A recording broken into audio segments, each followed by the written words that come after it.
परम आदरणीय प्रधानाध्यापक महोदय, आदरणीय सभी शिक्षक एवं शिक्षिकागण, उपस्थित सभी अतिथिगण एवं मेरे सभी भाई बहनों को स्वतंत्रता दिवस की हार्दिक शुभकामनाएं। अब देखिए, अगर आप स्कूल में भाषण देने वाले हैं तो बिल्कुल सेम हेडिंग रहेगा, लेकिन अगर आप कॉलेज या फिर किसी और अन्य जगह पर भाषण देना चाहते हैं तो आपको बस हेडिंग को चेंज कर लेना है। जैसे अगर आप कहीं ऐसे जगह पर भाषण दे रहे हैं जहां विधायक जी आए हो या कोई अध्यक्ष हो, तो हम क्या बोलेंगे कि परम आदरणीय अध्यक्ष महोदय, उपस्थित सभी ग्रामीण। तो जिस तरह का परिवेश रहेगा जहां आप भाषण देना चाह रहे हैं उसके अकॉर्डिंग आप इसको एडजस्ट कर लीजिएगा, बाकी का सारा कंटेंट सेम रहेगा। आगे देख लेते हैं कि जैसा कि आप सभी जानते हैं कि आज हम सभी यहाँ पर 76वां स्वतंत्रता दिवस मनाने के लिए एकत्रित हुए हैं, या स्वतंत्रता दिवस के लिए एकत्रित हुए, यहाँ मनाने भी जोड़ सकते हैं। आगे देख लेते हैं। तो आगे हम बोलेंगे कि हमारा प्यारा भारत देश, हमारा जो प्यारा भारत देश है वो 15 अगस्त 1947 को ब्रिटिश शासन से आज़ाद हुआ। इसमें हम ये भी जोड़ करके बोल सकते हैं कि हमारा प्यारा भारत देश 200 से अधिक वर्षों के गुलामी के दंश को झेल करके 15 अगस्त 1947 को ब्रिटिश शासन से आज़ाद हुआ। अब देखिए, एक्चुअली मैंने हार्ड लैंग्वेज को यूज़ नहीं किया है ताकि आपको आसानी से भाषण याद हो सके। वैसे मैं बीच बीच में आपको बोलता रहूँगा कि क्या क्या चीज़ें बीच में जोड़ी जानी चाहिए थी, ताकि अगर आपको सूटेबल लगे तो आप उसे नोट डाउन कर लीजिएगा, और पीडीएफ में आपको लास्ट में इसका दे दूंगा। यह दिन हमारे इतिहास में एक बेहद खास एवं ऐतिहासिक दिन था। यह दिन हमारे इतिहास में एक बेहद खास एवं ऐतिहासिक दिन था। इस दिन को हम हर साल राष्ट्रीय उत्साह और जोश के साथ मनाते हैं, क्योंकि यह दिन हमारे देश की आज़ादी का प्रतीक है। ये जो दिन है ये हमारे देश की आज़ादी का क्या है, प्रतीक है, क्योंकि आज ही के दिन हम आज़ाद हुए थे। यानी 15 अगस्त के दिन आप भाषण दीजिएगा ना, तो उस दिन के लिए है कि आज ही के दिन हम आज़ाद हुए थे। अब है कि हम इस दिन को याद करके अपने महान स्वतंत्रता सेनानियों के, यहाँ पर के ऐड कर लीजिएगा, हम इस दिन को याद करके अपने महान स्वतंत्रता सेनानियों के वीरता को नमन करते हैं, जिन्होंने अपने प्राणों की आहुति देकर हमारे लिए आज़ादी का संघर्ष किया। अब देखिए, जो स्वतंत्रता सेनानी है, स्वतंत्रता सेनानी का मतलब ये हुआ दोस्तों कि जिन्होंने आज़ादी में अपनी भूमिका निभाई है। तो जो हमारे महान स्वतंत्रता सेनानी हैं, उनकी जो वीरता थी, जिन्होंने अपने प्राणों की आहुति मतलब अपने प्राणों को न्यौछावर कर दिया हमारे लिए और आज़ादी का संघर्ष किया, और उनकी बहादुरी और बलिदान के बिना हम यह स्वतंत्रता नहीं पा सकते थे। अगर वो छुप जाते, डर के बैठ जाते, जुल्म सहते रहते, तो क्या हमें आज़ादी मिलती? तो आज का जो दिन है वो किन को डेडिकेट करेंगे? उन्हीं स्वतंत्रता सेनानियों को ना। तो हमने यही लिखा है।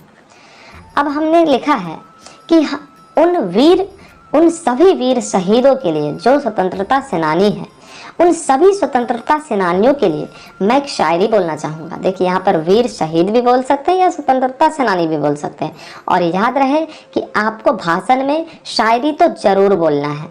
मैंने इस भाषण में एक ही शायरी ऐड किया है क्योंकि भाषण को हमने छोटा रखा है, और शायरी के ऊपर अलग से 10 शायरी का वीडियो बनाया है, जिसमें 10 बहुत ही मस्त और बहुत ही ब्यूटीफुल शायरी, देशभक्ति शायरी का वीडियो हमने अलग से बनाया है, जिसका लिंक आपको डिस्क्रिप्शन में दे देंगे, तो वहां से देख लीजिएगा। अगर आपको कोई और भी शायरी इसमें जोड़ना हो तो आप जोड़ सकते हैं। फिलहाल हम ये शायरी देख लेते हैं कि जो भी इस वतन पर मर मिटे, अरे जो भी इस वतन पर मर मिटे वो बहुत महान थे। आज़ादी दिलाने वाला हर इंसान देवता समान थे। तो हम उनको देवता तुल्य मानेंगे क्योंकि उन्होंने हमें क्या दिलाया? आज़ादी दिलाया। अगला पेज में हमने लिखा है कि आज हमें यह सुनिश्चित करने की जिम्मेदारी है कि हम अपने देश के महान विरासत को खुशहाली और प्रगति के मार्ग पर ले जाए। देखिए, हम लोग जो हमें जो आज़ाद देश मिला है तो हम इसे आगे लेके जाएंगे ना। हमें आपसी भाईचारा और विश्वास के साथ रहना होगा, ताकि हम एक सशक्त और समृद्ध, शांति से भरा समाजवादी समृद्धि की राह पर आगे बढ़ सके। समझे कि नहीं समझे? यहाँ पर हमने थोड़ा हार्ड लैंग्वेज ले लिया है।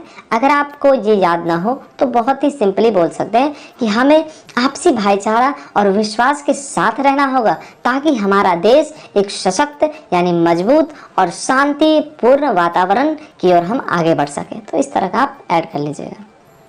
अगला पेज में है कि हमारे देश में अभी भी कई समस्याएं हैं। देखिए, अंग्रेज थे तब तो पूरा का पूरा जुल्म ही था, लेकिन हम आज़ाद भी हो चुके हैं, फिर भी हमारे देश में बहुत सारी समस्याएं हैं जो हमें निपटनी होगी, जिससे हमें क्या करना होगा, निपटना होगा। जैसे कि गरीबी, भ्रष्टाचार, जातिवाद, धर्मांतरण, बेरोजगारी, बहुत सारी ऐसी समस्याएं हैं। ऐसे मुद्दे अभी भी हमारे सामने खड़े हैं, तो हमें इन समस्याओं का सामना करना होगा और समृद्ध भारत के लिए संघर्ष करना होगा। हमारे युवा समूह को, यानी जो हमारे देश के जो युवा हैं, यूथ ग्रुप, उनको इस देश के निर्माण में अहम योगदान देने की जिम्मेदारी है। हम लोग, आप लोग, जितने भी युवा हैं, उनकी मेन भूमिका है कि हम अपने राष्ट्र को प्रगति के दिशा में लेकर जाएं। अगला हमने लिखा है, तो आज हम सभी को समझना चाहिए कि हमारे देश की समृद्धि और प्रगति के लिए हम सभी देशवासियों का योगदान बहुत ही अधिक महत्व है। हम सभी देशवासियों को एकजुट होकर के, मिल करके काम करने एवं साथ साथ आगे बढ़ने की आवश्यकता है।